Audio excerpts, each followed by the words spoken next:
not everyone, wouldn't they still be sworn in from last year? Until the new, Yeah, okay. right? So just, yeah, Evan would be the only one that is gonna, Evan, you're gonna just sit tight. You won't say present. Mr. Sheriff, Here. Councilwoman Marsh, Here. Mr. Barbara, Here. Vice Chairman Dewan, Here. Mr. Kaufman, Here. Mr. Panza, Here. Chairman Beltrame. Here. And then we have two resolutions for approval, 300 Chestnut Road, Ridge Road. That's the BMW one. I don't know if anyone got a chance to take a look at the resolution, but if they have any comments on it. We have 1, 2, 3, 4, 5, no, who's present, right? That's 5 and 6. Yeah. Right. So can we get a motion for 300 Chestnut Ridge? Motion. Yeah, the only thing I would say on that is, I was told that there is a redevelopment agreement between the borough. Right. And the redeveloper. We're gonna make this subject to. Yes, I would just make that the addition to the resolution, subject to execution of that redeveloper agreement. I understand there's one that's either been signed or circulating. I think your redevelopment attorney, worked on that and it provides you, but. Yeah, I think Wendy and John took care of that, right? All right, so just, I don't know if it's executed yet by the landowner, but we're just gonna make the resolution subject to, so. Okay. All right, so we can get a motion to pass the resolution as amended, to include the agreement. Motion to pass as amended. Second. Roll call. Mr. Barbara, What are these changes? What changes? Well, what do they want to change? What do you mean? All right, in the resolution. No, no changes to the resolution, just adding the developers agreement that is counter executed by the mayor and council. That's the change that we're adding. Yeah, subject to execution of that agreement. It may have already been executed. I just couldn't confirm it for this meeting. There's a developer agreement with the municipality, the mayor and council negotiated with the landowner. So we're gonna make this resolution subject to that also being executed.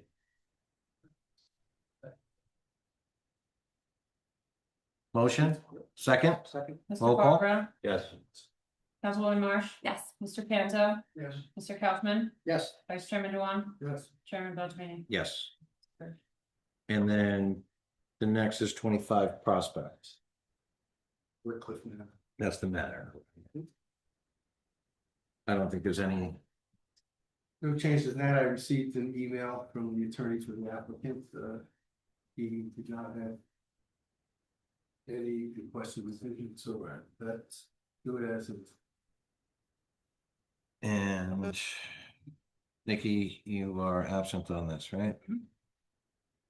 So can we get a motion? Motion, please. Second. Mr. Barbara, Yes. Mr. Kaufman, Yes. Mr. Panza, Yes. Vice Chairman, I'm sorry, Vice Chairman Dewan, Yes. Chairman Beltrame. Yes. And 5 is adequate, right? Okay. And next we have our annual report, which we're gonna submit to the mayor and council. There's my report. This year, I think we handled 18 applications, if I'm not mistaken.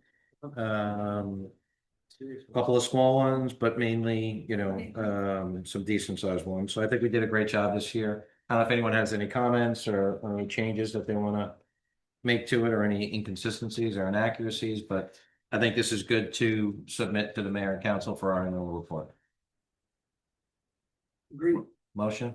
Yeah, before you do that, it's also, if, after having heard all these applications, if the board has any recommendations to the mayor, council, I don't know that you have any or if any are needed, but if you do, this would be the time to do it.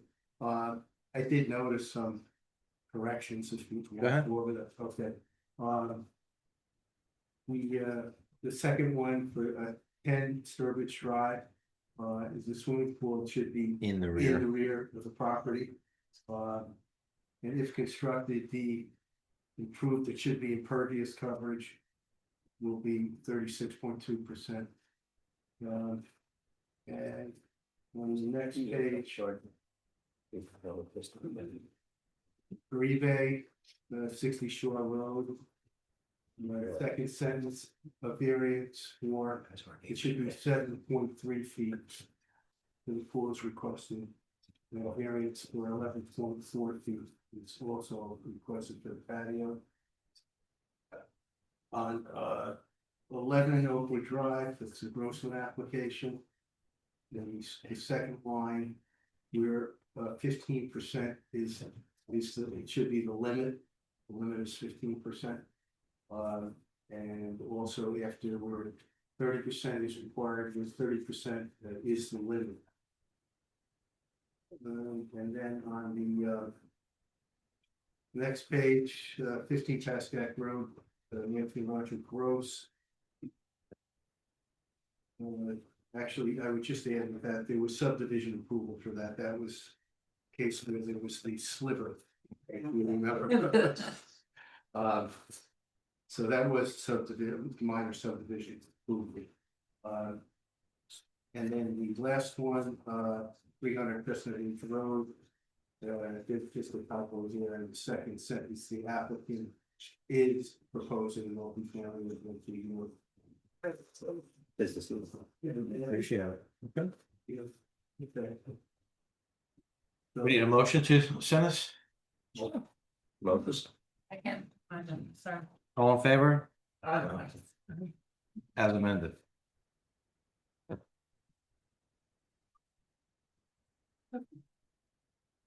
Well, minutes, December 16th, 2025.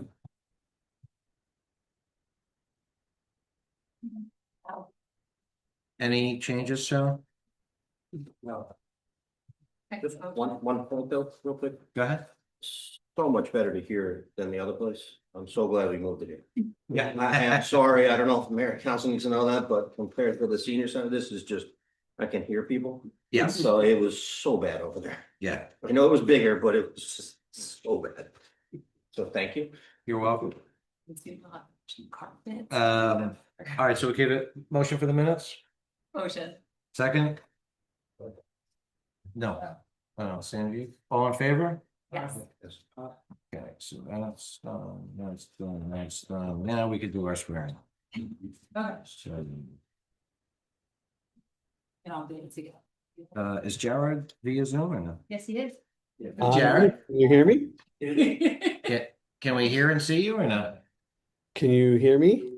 Yes. I can hear you, yeah. Oh, I can hear me too. Okay, good. Nice when technology works.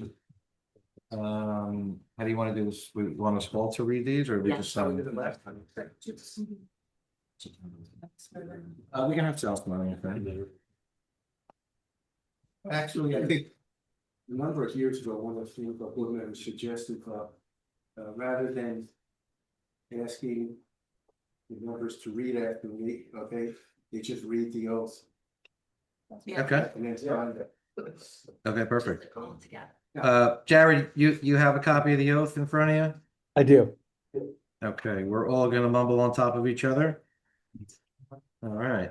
Evan, you have a copy? do. Okay, perfect. So here we go. I, Corrado Beltramini, do solemnly swear that I will support the Constitution of the United States and the Constitution of the State of New Jersey, that I will bear true faith and allegiance to same and to the governments established in the United States and in this state, under the authority of the people, and that I will faithfully, impartially, and justly perform all the duties as a member of the Land Use Board for Woodland Lake, according to the best of my abilities, so help me God. Jared, I think you're just gonna need someone to notarize yours. Yeah, I'll provide Borough Hall as I soon as I think get they back. can do it in Borough Hall if you want to bring it here or if you have someone. Yeah, I'll bring it by Borough Hall as soon as I get back. Okay.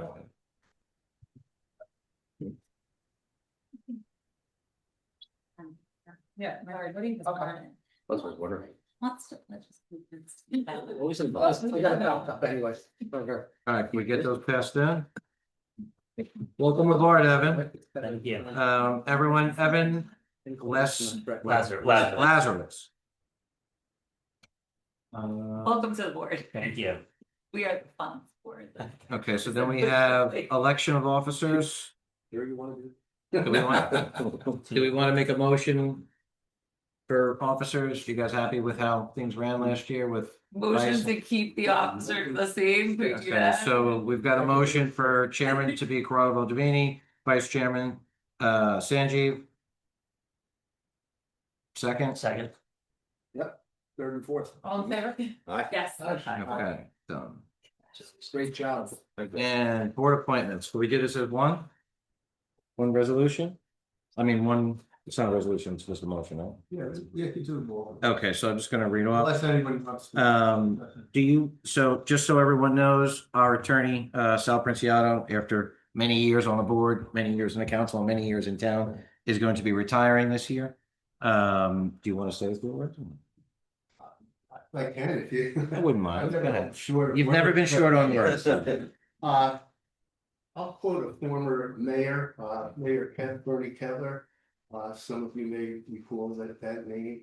But he always said that this board, and actually the boards, because it was zoning boards and planning boards separately, are very important boards. You perform a very important function, and you are the gatekeeper for the community, and you determine the character and the look of the town. And I think this year is another big example of it, 18 applications. And even in the past years, if you look around and you see all the development and how the town is changing, but I think you all do a terrific job. I can't say that I would disagree with any of the decisions that the board made.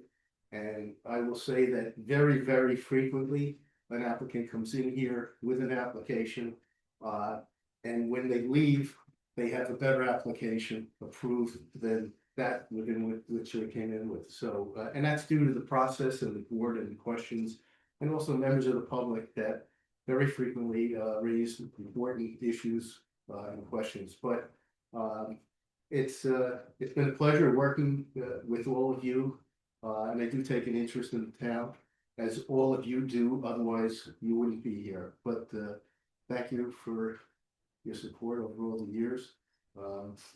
It was 19 years. Well, we appreciate the service you've given to the town. Well done, Sal. Thank you very much.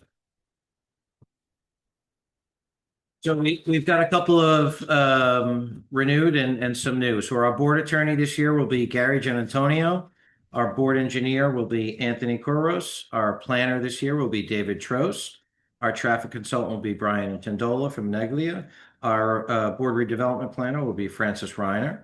And our board secretary will be Clarice now Aquilino. Aquilino, my apologies. So if we can get a motion for those appointments? Motion. Second. All in favor? Aye. Thank you very much. Thanks, Sal. Pleasure. And we'll slowly reach out to you for any questions. Yeah. Mr. Gianantonio. Want you to acknowledge? Yeah. Sure. Thank You you. want me to take these back to my office and put my stamp on them? We don't need stamps. Yeah, okay. Just put ESQ. Go ahead, thank you. Technically. Yes, because I'm not very I sincere. know. Yes. That's true. Yeah. Sorry, I don't understand. That's not me. Story of my life.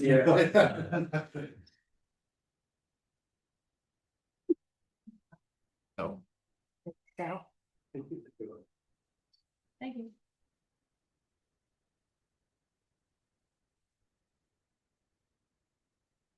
Board. Thank you. Thank you, thank you, board members. Welcome to the Pleasure to board. meet you. For those I'm looking at. Thank you. I don't know, if did everyone take a look at the meeting dates for 26? Any conflicts?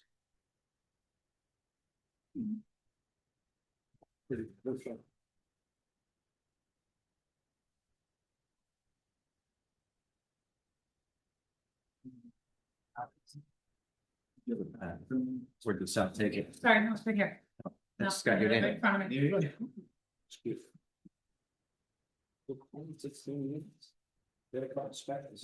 How many meetings total we had last year? 15? I think we had 2 special meetings, maybe 3. Thanks. Yeah. That's why I said the But schedule from, works. but from a calendar, are there any conflicts that you guys see, or can we get the calendar? Working on the calendar. January 28th. Well, We're like in the future. that was a Sorry. typo. That's Come back. Yeah, it's in this package somehow. Should be.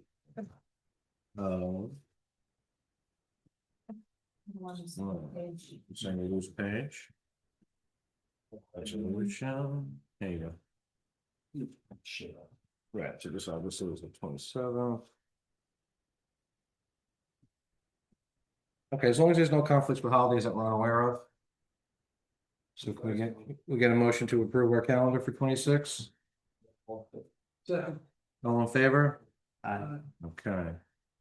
Mr. Reiner, I believe you are on the dais.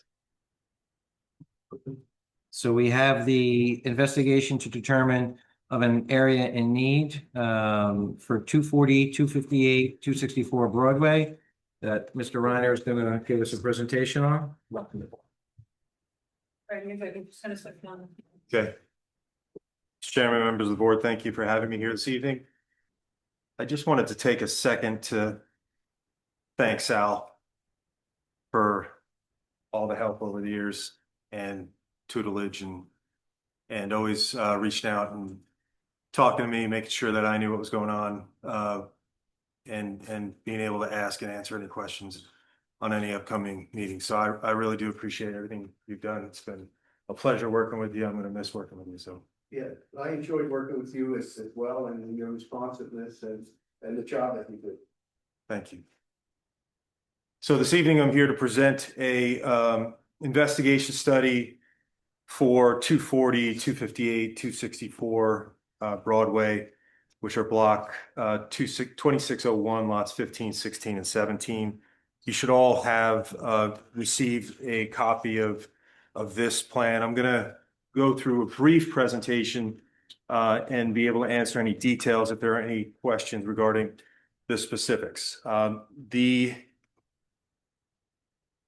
study was started through a resolution 25-239 on September 15, 2025, where the mayor and council requested to conduct an investigation without condemnation, meaning that there was no availability or ability to condemn the property. It was without. So FAR Planning prepared the investigation study, which we're presenting tonight. We did multiple site visits and visual inspections of the properties. We reviewed the zoning ordinance and master plan, as well as doing a photo inventory and taking pictures of the property, the buildings, and the interior of the buildings, which are all part of the report. As a part of this process, the planning board determines if each property meets statutory criteria and then provides recommendations to the mayor and council, and the governing body designates by resolution. It's important to note, so the board understands, that if it's designated, if you do make a recommendation to designate it, there's no change to the zoning. The designation does not allow new uses. It does not permit uses to, it does allow permitted uses to remain and continue to operate, and it gives the municipality greater control, which is part of why mayor and councils move forward with this type of study. Just in terms of an overall understanding of the 3 properties, all 3 properties have a significant grade change of approximately 100 feet from the rear of the property moving forward to Broadway. The topography of all 3 sites make it difficult to be developed without a redevelopment designation. In our opinion, 2 of the 3 properties are vacant and do not have any occupiable structures, although those 2 properties have remnants of prior structures on them. Those are lots 15 and 17. 2 of the 3 properties, as I mentioned, have the structures of walls, driveways, stairs, columns, and or a tennis court, which are all in a state of disrepair, as we'll show in the photos. And all 3 properties are located within what we would, and what the state would deem as within walking distance to the Woodcliff Lake train station of just under and just over 1,000 feet. So there are 8 criteria that the state has in terms of being able to designate a property for an area in need of redevelopment. They're listed here, A through H. These are kind of summaries of what each one of them are. We have highlighted and bolded the 3 that we're going to be using and identifying tonight in terms of in the report. They are C, D, and H. And then additionally, if a property does not meet one of those criteria, that property may be included in a designation if that property is found to be necessary for the redevelopment of the area as a whole, regardless of whether or not that property meets any one of the 8 statutory criteria. Criteria C, I won't read it, but this basically talks about, I won't read the whole thing into the record, but it's in the document. Criteria C basically talks about unimproved vacant land that has remained for a period of at least 10 years. And that by the nature of topography or the soil is unlikely to be developed through the instrumentality of private capital. Criteria D essentially represents buildings or improvements which are dilapidated, obsolescence, overcrowded, have a faulty arrangement or design, or lack ventilation, light, sanitary facilities, and that are detrimental to the health, safety, morals, or welfare of the community. It's important to note in D that where the word or is and where the word and is. So or meaning that the improvements by reason of dilapidation or obsolescence or overcrowding, it doesn't have to be all of them, it only has to be one of them. But it does need to include health, safety, or moral welfare to the community that's detrimental. And H is more of a smart growth criteria. And it basically talks about being in close proximity to public transportation. So again, as I mentioned, all these 3 properties are located within and just over and just under 1,000 feet from the train station. When we do a redevelopment designation, we do them by individual property, whereas a rehab designation is done by an area as a whole. So it's important for the board to be able to determine whether or not each one of these properties by themselves meet the criteria. And if they feel one of them doesn't, then they can use that Article 3, which says it's necessary for the redevelopment as a whole. And I'll explain how that works in one of them. The first property we're looking at is Block 2601, Lot 15, which is the largest of the 3 properties identified in the map on the right. The existing zoning is R15. Property's been vacant since 2012, and there are aerials that show when that single-family house was actually constructed and when it was torn down and was demolished in 2012. So that entire piece of property is vacant and meets criteria C because it's been vacant for more than 10 years, and because there is a significant grade change. Both of those items are identified as a part of criteria C. In addition, as I indicated, there are remnants of walls, driveways that are in a state of disrepair. And these are the images located within the report. This is page 10 of the report, and goes through and shows how some of the areas show roads. Figure or image 5 on the bottom left shows the actual old driveway, again, that's falling apart. You can see on image number 8 and 9 and 10, and 11, that is a retaining wall at the right of way.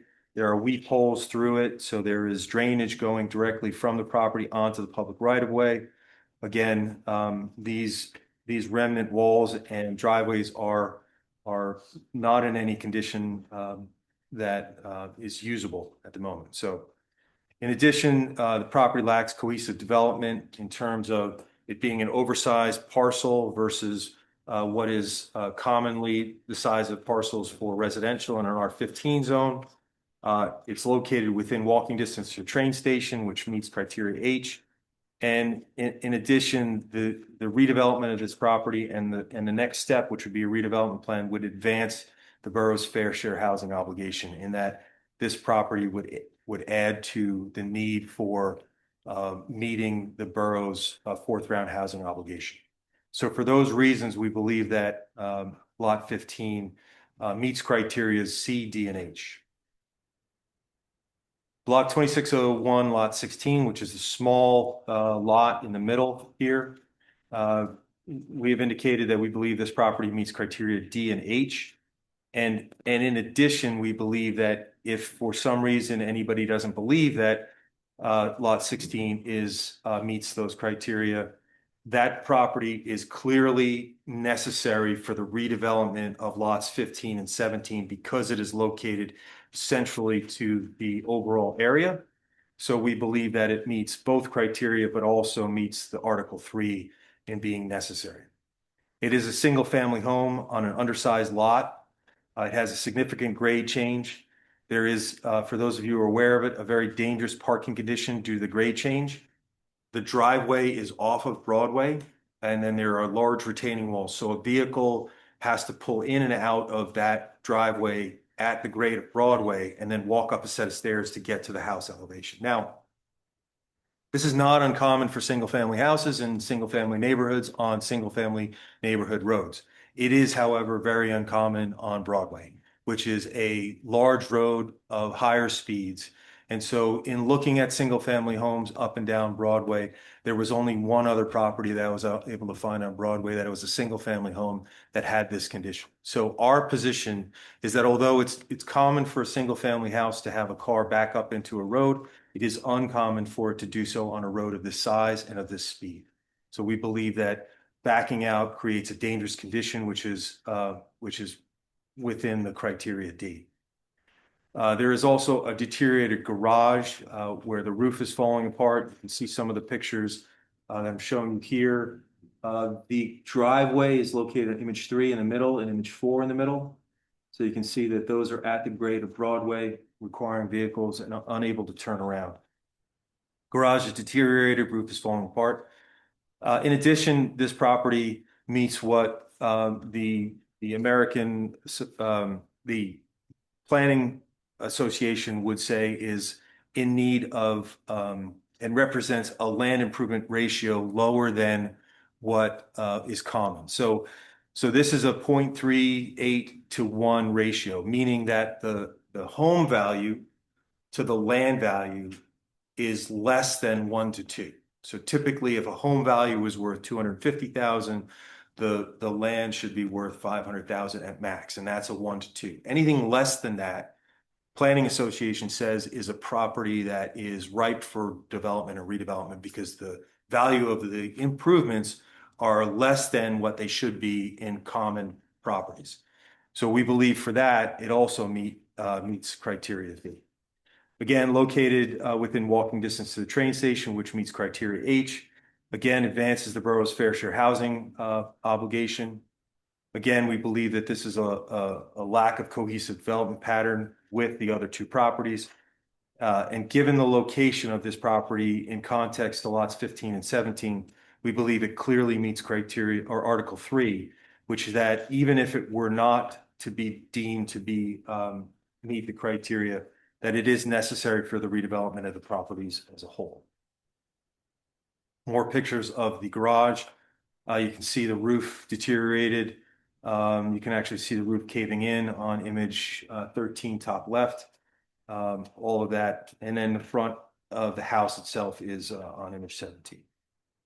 264 Broadway, lot 17, the northernmost property of the three.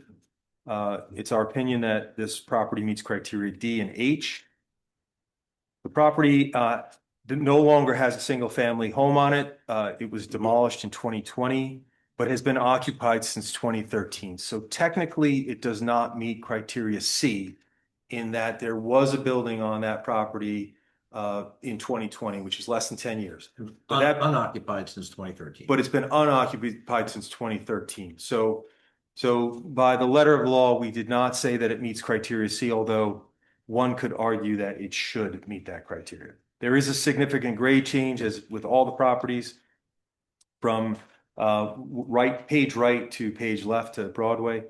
There are remnants of single family homes, including stairs, walls, fences, posts, tennis courts, all of which are in a state of disrepair.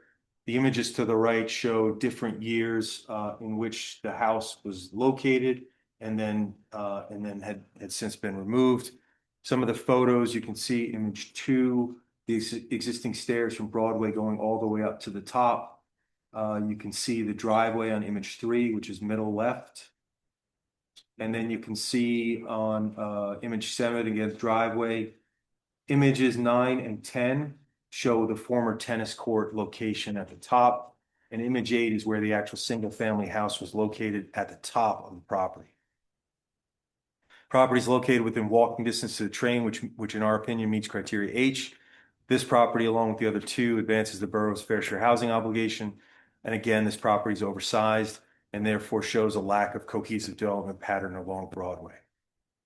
In summary, it's our opinion that the report that we have provided to you allows for the designation of lots 15, 16, and 17 through criteria C, D, and H, and that all lots are within walking distance to the train station. All lots have a significant grade change that creates difficulties in redevelopment of the properties. The redevelopment of the properties would advance the borough's fair share housing obligation. Lot 15 has been vacant for over 10 years. Lot 16 is undersized, has a dangerous parking condition, a garage that's in a state of repair. And lot 17 is vacant and has remnant improvements that are in state of disrepair as well. And with that, I'd be happy to answer any questions. What happened to the development for 240? So the developer of 240 is still involved with this process and has asked the mayor and council to consider a designation with an additional property included. Part of the conversation about that would be the next step, which is the redevelopment plan. And the goal being that a redevelopment plan would allow for a better development pattern than what was approved by the board. In other words, there was a lot of comments made by the public about concerns about distances from walls to property lines, distances from buildings to property lines. And so the conversation as a part of this process has been, how can we create a better pattern of development adjacent to the existing single-family homes to alleviate some of those concerns the public had. So a request to designate this property was made. These properties was made by the developer. Mayor and council have agreed to walk through that process. And a redevelopment plan will then put in place zoning that creates greater design standards and buffers than what was previously approved on just lot 15. Now, the development will include lot 16 and 17, which did not come before this board, but that's why they're doing this. They have a site plan approval that is in place, and but they're asking to be able to move forward with this process. How many additional units, housing units would be included in I this? don't have that in front of me. What I will tell you is that the redevelopment plan that would be the next step would identify how many units would be permitted on all 3 sites. I don't have off the top of my head what the number was on just 15. So I don't know the answer per se. It will be more, obviously, because there's additional property included, but that will be part of a redevelopment plan, which would be the zoning side of this process.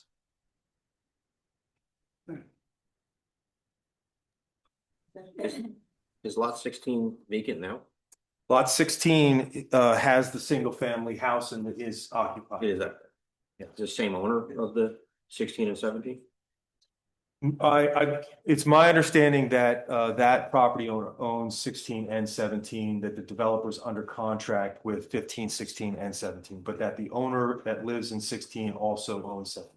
It's my understanding. I mean, from a designation point of view, I think all 3 lots are certainly in need of redevelopment. That's our recommendation, yes. And I think the mayor and council has tasked us with preliminary, just getting this report to see if it is. And then the next step, if we approve this goes back to the mayor and council.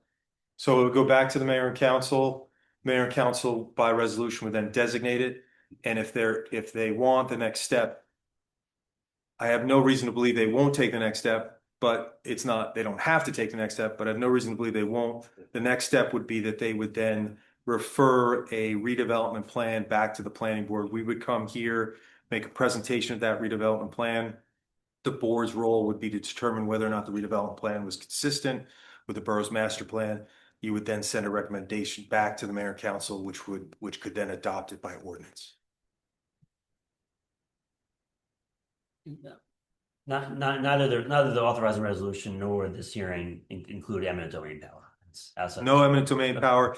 If eminent domain became a part of the process, we would actually have to come back here and represent this for a different study, a new study with eminent domain. It would have to be, The mayor and council would have. they would have to do a ask. resolution first. Yeah, so there's no possibility of that. And that's actually important because the approving resolution to come here specifically said that it needed to be announced to the public that this would be one without no Yes. possible condemnation. Yes, Redevelopment area, so clear to the public that this is not a condemnation. that's right. That's right. So did you say that the owner of lot 15 is under contract to purchase the other two properties? So it's my understanding that the contract purchaser for 15 has a contract to purchase 16 and 17. So they do not own it yet? I do not know if they own it. Commonly, developers don't own it. They have it under contract, and once they get their approvals, then they have to close. But commonly, developers don't own the property until they get approvals. Right, but they got approvals in 2024 for, Yeah, so I don't know if 15. if the developer owns lot 15 or not. so if they're still moving along under pending. They could be. I don't know the answer.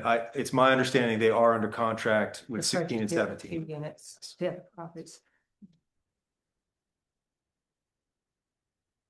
So any questions pertaining to the actual report that Fran has presented to us? I just have a question, and I don't know if you guys can hear me. Yeah. Thank you. So, you said that you didn't know how many units can be slated for there, but how do we know that this can help with our fair share housing, which is what you stated a couple of times, but if we don't know how many units are slated or could be slated for that property? Yeah, so this process that the board is asked to do tonight is one piece of it. That piece is to determine and make a recommendation back to the mayor and council. If you believe that we have proven through this report, and our recommendation is that the properties meet the criteria. That's the kind of the end of the requirements of the board this evening. And I understand why everybody wants the next question. What I'll say is that we are working with the mayor and council, and we're working and having communication with the developer about what the project would be in terms of the redevelopment plan. And that would include making sure there are improvements to the site plan application that was approved by this board in terms of the distance from the road and the distance from the walls and the distance from the building to the property lines. And that there will be more units and there will be more affordable units. And so therefore I can say as a part of this plan that the redevelopment of this site will certainly go towards the affordable housing requirement. And it will actually improve the borough's position with affordable housing by making sure that there are more units that are in the next iteration of the plan. Jared, does that answer your questions? That was perfect. Thank you.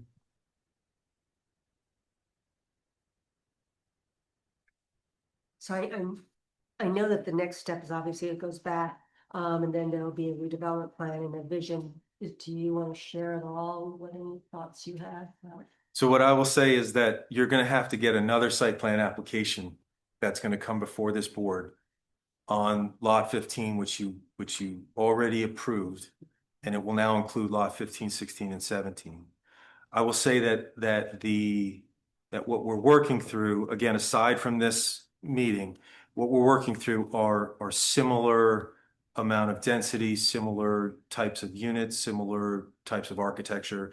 And I would say that what my job is to make sure that the improvements in terms of impacts to the adjacent neighbors are significantly better than what was originally came through. So we're trying to appease I think the governing body is attempting to make sure that this process allows them to get a better project built and less impact on some of the neighbors. Fran, do you remember the size of the two additional lots that we're talking about here, 17 and 15? I do Roughly. the problem is, and this has been when I go on to the GIS database, it says 16 and 17 are close in size and they're clearly not. So we do have them listed in here as acreage of 0.3 acres and I think they're both listed as 0.3. yeah, I know, and they're clearly not the same. They don't look as big. I know. But that's all the data that we had was the GIS database Okay. that showed it.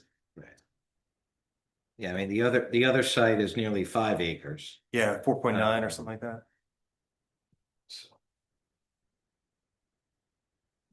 Probably just over an acre altogether. Okay. I think it's a little over 6 acres total. Total, right, so it's probably about an acre. Okay.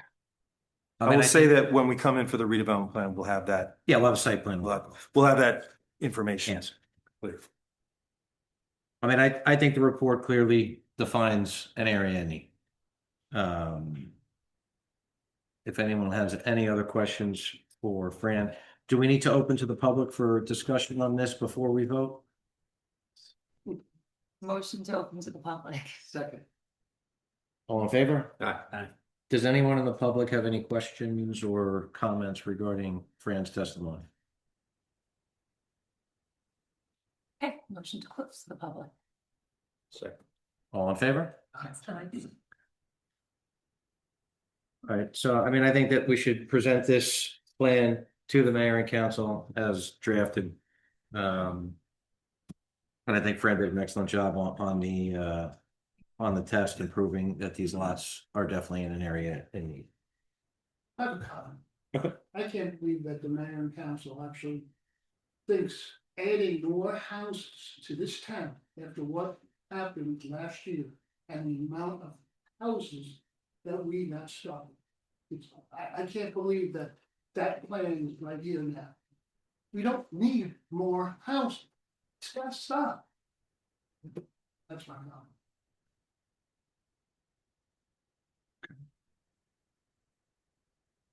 As far as the presentation? Yeah. Think those are areas in need or no? Those 3 lots? I mean, when we were on the council, I remember discussing potentially getting the entire area rezoned. Or not rezoned, but declared an area. Doesn't a developer normally do this?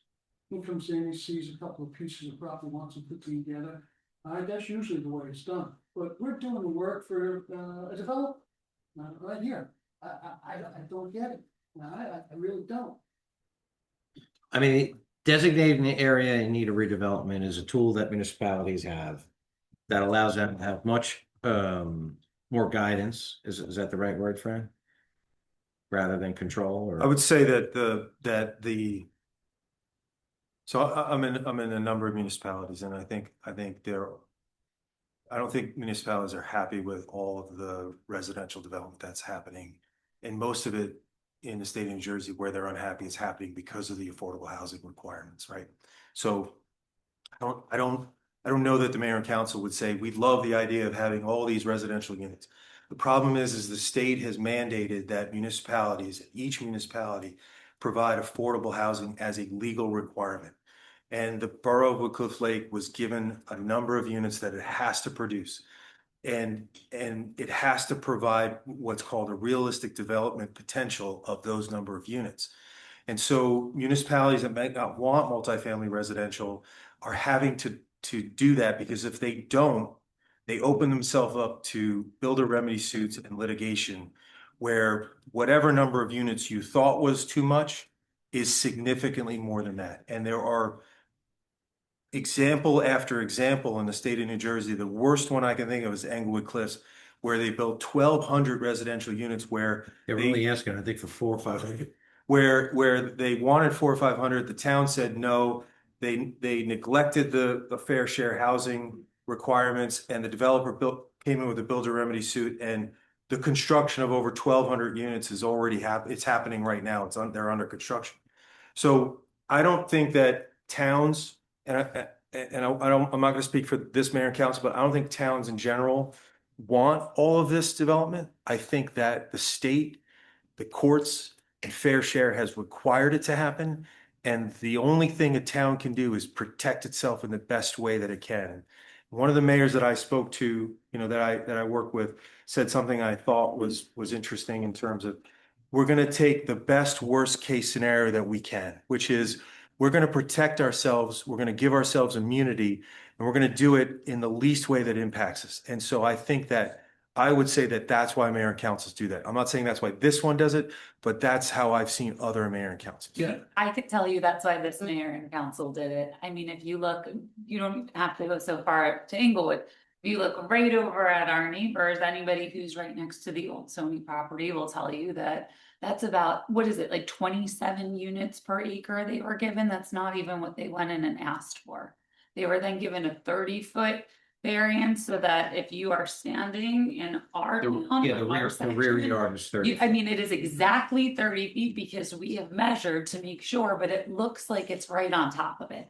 So when we're given a choice between, making the best of a situation that we don't have a lot of control over, we've taken the position that it is in our town's best interest to do what we can to have a say in what the developments are, to work with developers to create something that is reflective of the other properties within the town, and that we don't get slammed with too much, that we're not penalized. I mean, Montvale right now has their lawsuit and they haven't settled with Fair Share, and they're looking at the KPMG building, and Fair Share wants to put 27 units per acre on that property also. I mean, these aren't speculative things. We know for a fact that we either work nicely and create something that everyone feels good about, or we get something like the Sony project in our town, which we did not feel was acceptable. And I believe this municipality's last builder's remedy lawsuit, Sal may remember it, is where you live. Correct. Red 94, Right, yeah. right. So I think the mayor and council's taken a position to try to stay out of a builder's remedy, because what they're looking for would be in the neighborhood of 4 to 5 times what we could probably negotiate, or what they could probably negotiate. And designating an area in need of redevelopment, which was the start of this conversation, allows the mayor and council to have, a little more guidance on the end product than basically us having to rubber stamp a builder's remedy lawsuit. And I think from this presentation, these 3 lots certainly qualify. So I'd make a recommendation that we pass this up to the mayor and council. Good motion. That's a motion from Jerry, Second. second from Evan. Roll call, please. Councilwoman Marsh? Yes. Mr. Barbara? Yes. Mr. Kaufman? Yes. Mr. Lazarowitz? Yes. Mr. Scherer? Yes. Mr. Panza? No. Vice Chairman Dewan? Yes. Chairman Beltrame? Yes. It's approved. Thank you very much, Mr. Reiner. Do you like any of the summaries or anything like that we all have, or could you just make sure that Clarice has a copy of the presentation for today? I'll send it to her. Appreciate it. Thank you. Great job. Thanks for the big argument. Thank you very much, Brandon. That's what they were. And then I think we just have an open, any board discussion or any new business before we open to the public, not that there's any public here, but Just in case the public's listening, Clarice is gonna put the presentation up on our website. right. Ridiculous. So I don't think we have any board discussion that we want to go over before we start this year. Other than welcoming Evan Yeah, well. Thank you. Happy to be here. and Jared. I'm sorry, Jared, out of sight, out of mind. No big deal. But it's nice to have the technology when it works. Any new business that we have to worry about or talk about? Do we have any applications coming in that you know of or anything? No? Okay. And we have to open to public just as a formality because there's nobody here. Motion to open to public. Any sort of comment? Second, Second. all in favor? Yeah. Anyone from the public have any comment? Okay. Motion to close to the public. Second. Okay. Who's gonna be the first? Motion adjourned. Action. All in favor? Thank you, guys. Okay.